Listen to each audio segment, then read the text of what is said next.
So, next topic natin is deflection sa simply supported beams. Ang meron sa atin dito is roller support and pin support. So, first step natin is to determine yung value ng ating support reactions. So, for example, tayo ay nag-moment about sa R2.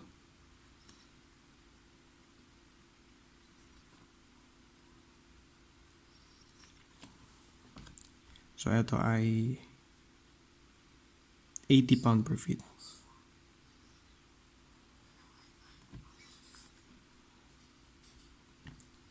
So, R1 times 6. Then, ito, resultant neto, 80 times 4. So, around dito sa gitna.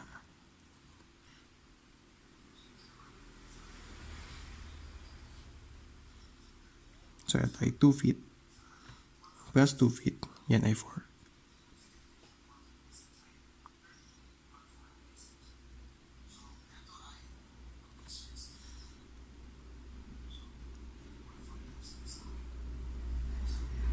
So, pag ito i-simplify natin, R1 is equal to 640 over 3 pounds. Then, for R2 naman, summation of forces y na lang tayo. R1 is 640 over 3. So, ito naman, negative 80 times 4. Then, positive R2. So, kapag ito i-simplify, R2 is equal to 320 over 3 pounds.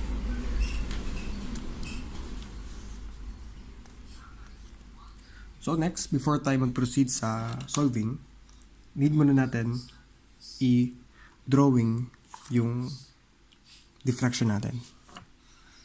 Yung ating elastic curve.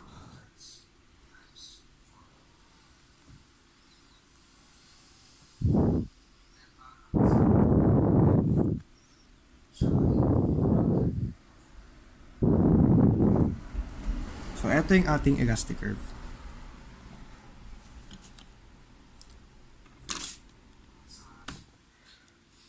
So, pinapaalam natin dito is yung ating deflection at 2 feet from R2. So, ibig sabihin, 2 feet from R2, ito yan. So, siguro ibig natin to. Ito is point A. Ito ay point B. Ito ay point C. Kung ang ibig sabihin nito, yung point B natin, yan yung 2 feet from C. So, para ma-solve natin to, gagawa pa tayo ng isang curve. So, exaggerate natin.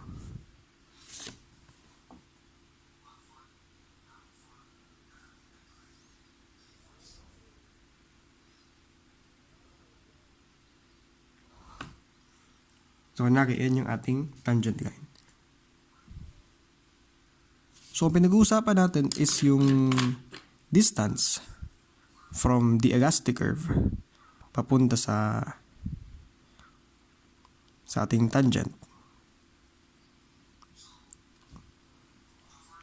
Ito ang tangential deviation of B, kasi sa point B tayo, relative to point C.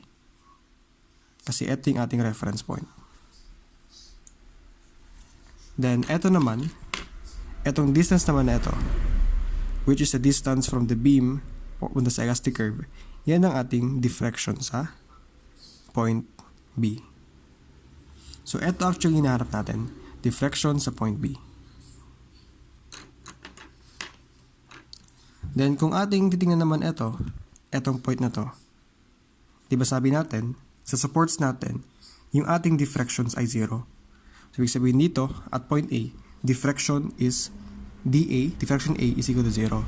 Pero kumbaga, yung ating tangential deviation is pinakamalaki. So, ito ay tangential deviation of A relative to C.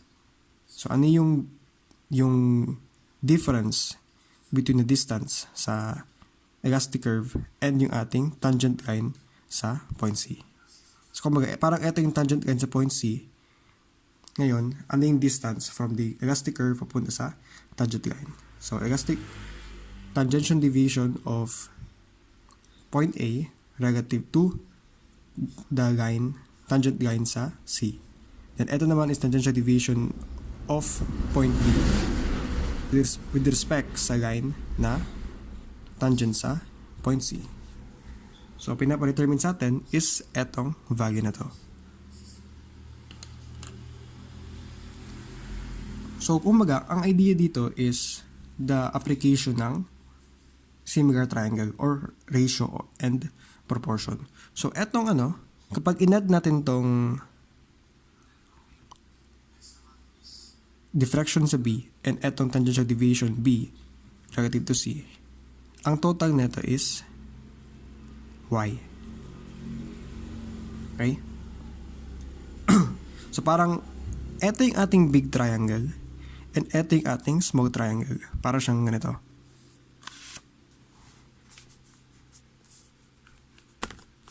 Okay. Yan. Meron tayong big triangle and meron tayong small triangle. So, etong big triangle, yan yung TAC. Etong small triangle, etong height na to, yan yung ating Y. So, from this point to this point, ang A to C, yan ay 4 plus 2, 6 feet. And from B to C, yan ay 2 feet.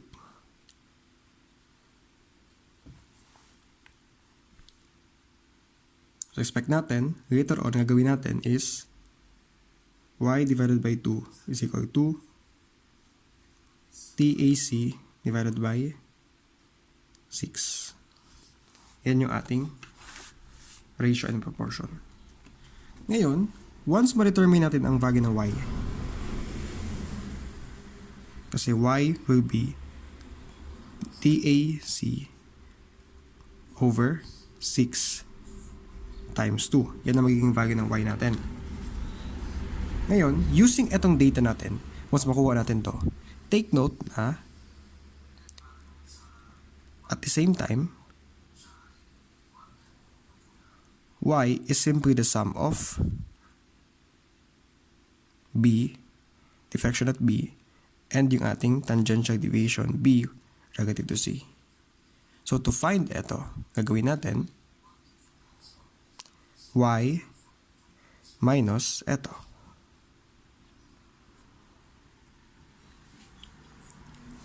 So, maganda dito, kasi meron tayong formula for tangential deviation. So, using yung ating tangential deviation, ma-determine natin yung value ng deflection at B. So, yun ang expect natin. Hanapin natin yung tangential deviation AC and BC. So, ang formula lang naman natin, EI, tangential deviation of A relative to C. So, sabaga naman, EI, tangential deviation of B relative to C. Pero before yan, need mo natin i-establish yung ating illustration.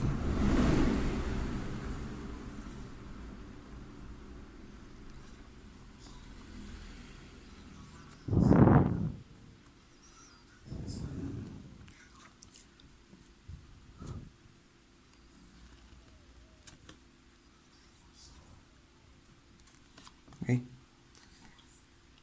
So, since ang inanap natin is yung deflection at B, gagawin natin, dyan din tayo mag-moment. So, first, R1. R1 is, wait lang. Pero before tayo proceed, take note na, ito yung beam natin, dito is, ito ang assumption natin. Kabila naman, sa right side naman ng ating moment center, ito ang assumption natin for positive. So, eto, R1 is rotating clockwise. So, positive to. R1 is 640 over 3. Yan yung force natin. Times a distance of 4.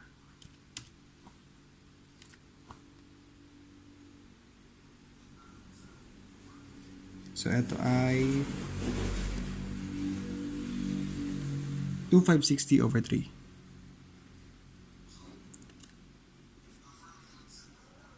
Since ito ay concentrated gold, ito ay triangle.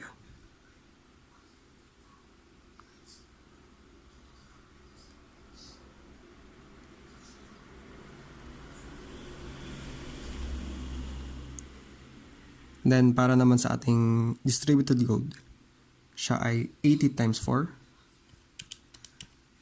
Then, ang kanyang distance ay 2.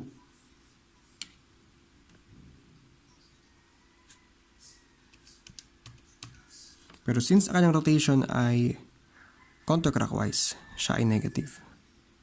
So, nasa 640 siya.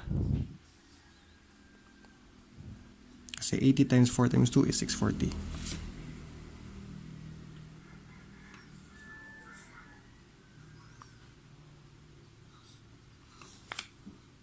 Triangle spandrel.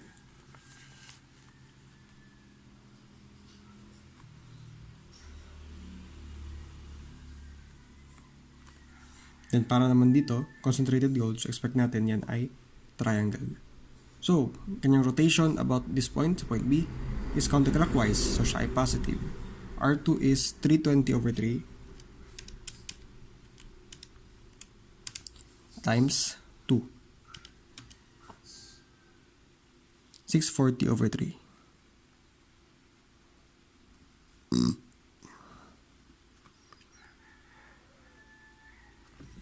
So, drawing natin yung ating diagram.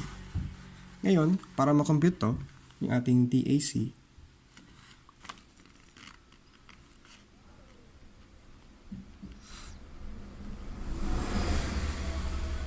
area from point A to C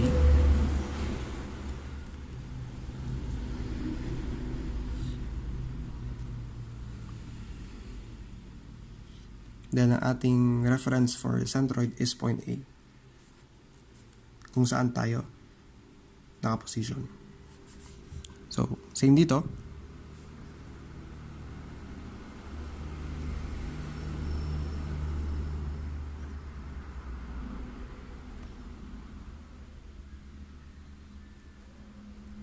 Sa ating letter is B.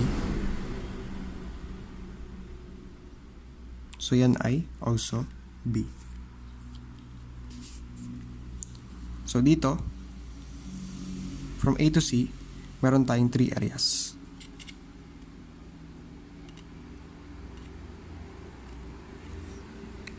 Triangle, 1/2 base times height. Ang kanyang base ay 4. Kanyang height ay, ano ba to? 2560 over 3.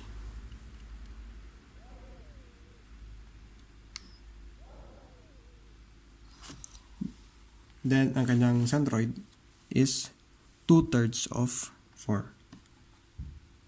2/3 of 4.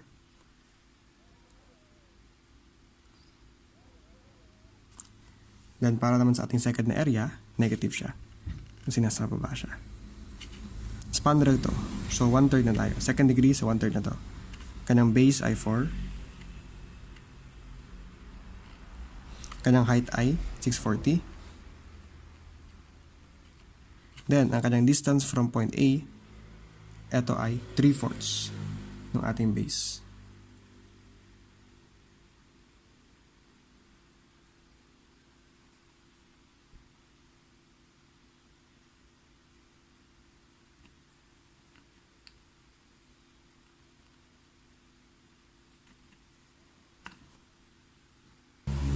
Ay, 4 pala to.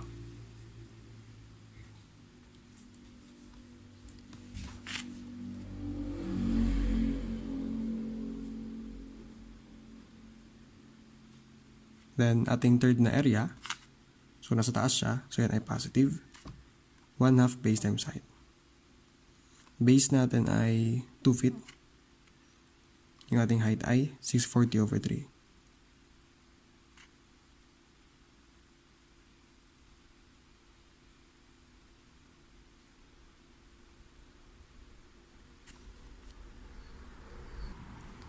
Then, to determine naman yung kanyang centroid, ito ay 4 feet plus yung distance na to, which is 1/3 ng ating base na 2.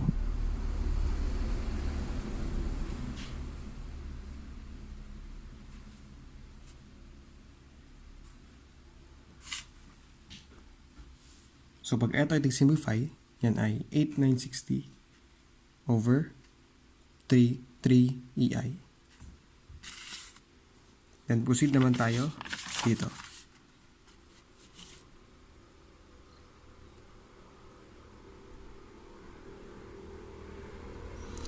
So, from B to C, meron namang tayo isang area. Ito lang naman. So, 1/2 base natin na 2 times height na 640 over 3. And this time, ang kanyang distance naman ay 2/3 ng ating base.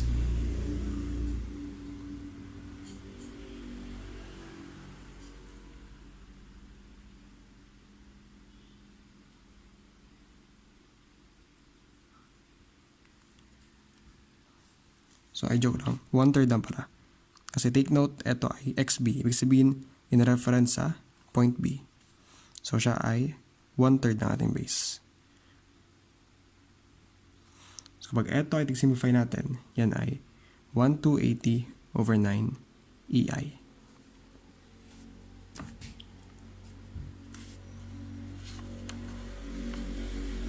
So, sabi natin, ang kailangan natin is to determine muna yung Y. Kasi para masolve natin ng delta B, siya ay Y minus TBZ. Pero to determine Y, ito kailangan natin. So siguro, di ba ito yung ating main formula? Tapos ang Y natin based dito is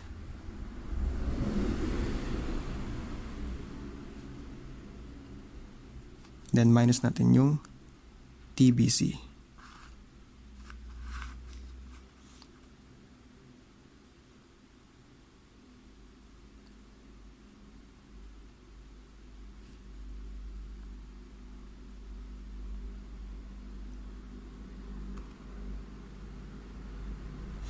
Two divided by 6, 3. So, times 1/3 minus TBC. TBC is simply 1,280 over 9 EI. So, pag ito ay 3 times 3, ito lang naman ay 9. Pag ito ay ating simplify, siya ay 2,560 over 3 EI. So, pinaparam sa problem is actually EI then deflection. So, multiply both sides by EI and deflection at B is equal sa 2,560 divided by 3. LB times cubic feet. Ito na yung ating final answer.